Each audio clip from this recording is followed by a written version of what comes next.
Kim will go a little deeper in your creation of the cards. Were there any in particular that you really, really enjoyed working on? I did like the stag. I just keep circling back to it because it really is a beautiful image. And what was exciting was, originally Michelle said, okay, the cards are going to be like 3 by 5. So, that's how you can paint them. And I said, well, I think we should go bigger.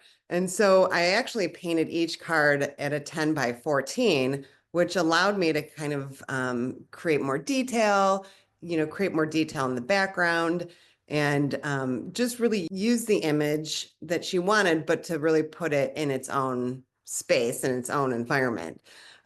So, I don't know if I have like, one favorite. I mean, the stag is a beautiful image that's really it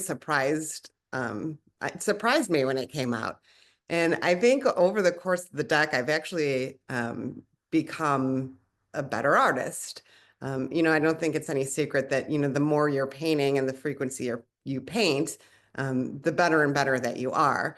So, as I look through all of them now, some of the first ones I'm so proud of myself for doing those because I didn't really think, 6 months ago that I would be painting such an array of different animals and plants.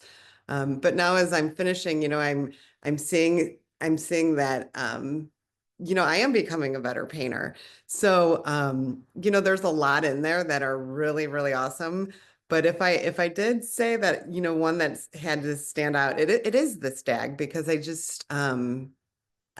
I loved how it brought in things that we weren't even aware of. That just kind of they really had the mind of their own, where things just kind of came out as they wanted. So yeah, so I would think that might be my favorite. I mean, Connection was also a fun one to do. It's a fox with like a robin on the nose, which just turned out great, not only from an artistic standpoint, but also when you see the connection of a fox and a bird being so unlikely, you just really can't help but smile and kind of um, feel warmth in your heart because it is a great representation of what connection should feel like.